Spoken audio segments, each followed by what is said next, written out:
Moi, j'ai toujours dit que ce que je crois, un bon président de la République ne doit avoir que deux qualités.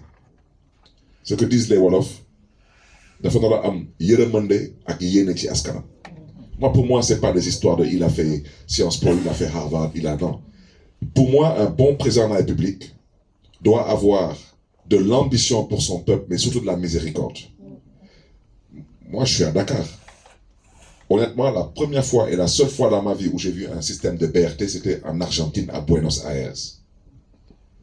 Quand on a amené le BRT à Dakar, je me suis dit ça, les populations dakaroises en auront besoin. Je critique maintenant le montage financier parce que, comme j'ai dit, les Chinois avaient proposé, là je vais peut-être venir sur le terre. Parlons du terre aussi. On ne peut pas dire que le terre n'est pas utile aux populations dakaroises, particulièrement aux populations de la banlieue.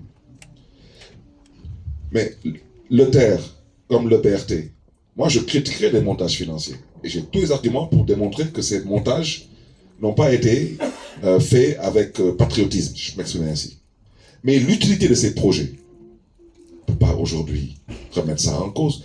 Moi je ne pense pas qu'il y ait quelqu'un qui se soit opposé, plus que moi, au président Abdoulaye Wade.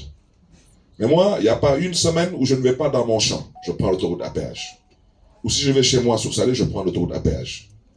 Mais on ne peut pas dire que ce n'est pas utile. Bon, maintenant, le montage financier, ça, franchement, il y a à dire, à redire. Parce qu'une autoroute qui aujourd'hui est exploitée à 100% pendant 30 ans par le groupe Eiffage, et Eiffage n'a même pas apporté 15% du montage financier, c'est scandaleux. Ce sont des choses à dénoncer. Je vous ai parlé tantôt du terre. Les Chinois voulaient faire le terre à 340 milliards. Bon, on a trouvé un partenaire français qui est venu avec une offre à 600 et quelques milliards. Et en avenant, le terre a coûté 1200 milliards. Bon. Tout ça, ce sont des choses, on peut en débattre. Mais ce qui est sûr et certain, c'est que ces infrastructures sont là aujourd'hui et vont servir pour les générations à venir. Et on peut continuer à en parler. Parce que moi, je n'ai pas visité Dalal Jammeh, mais j'ai des personnes qui m'ont dit, monsieur le maire, allez voir ce qu'ils ont fait à Dalal Jammeh. La dernière fois, je suis passé devant l'hôpital de Dantec, j'ai vu la maquette de l'hôpital. J'ai dit, j'espère que ce n'est pas une bande dessinée. Parce que si ça, on le réalise, non, parce que... Mais nous sommes des Sénégalais, nous avons envie de pouvoir nous soigner chez nous. Nous avons envie de pouvoir aller dans de bonnes universités chez nous.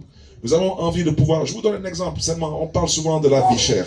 C'est une question de volonté politique. Vous prenez la structuration du litre d'essence à la pompe. Seulement le litre d'essence. 77% de la structuration du prix du litre d'essence à la pompe, ce ne sont que des taxes. Aujourd'hui, le litre d'essence coûte moins cher à Bamako qu'à Dakar, et ce litre d'essence, il est pris à Dakar par des camions qui roulent vite de Bamako à Dakar, qui chargent et qui l'amènent à Bamako. Et on trouve encore un moyen pour que le litre d'essence coûte encore moins cher à Bamako qu'à Dakar. Donc moi, seulement pour dire que je pense aujourd'hui que il y a de quoi nourrir de l'espoir au Sénégal. On ne peut pas avoir toutes ces potentialités, toutes ces possibilités, toutes ces capacités et être sceptique, être pessimiste. Pour moi, c'est d'abord une question de sérieux, de bonne volonté. Je ne dis pas que nous sommes les meilleurs, mais je reste convaincu que le peuple sénégalais aspire à un changement.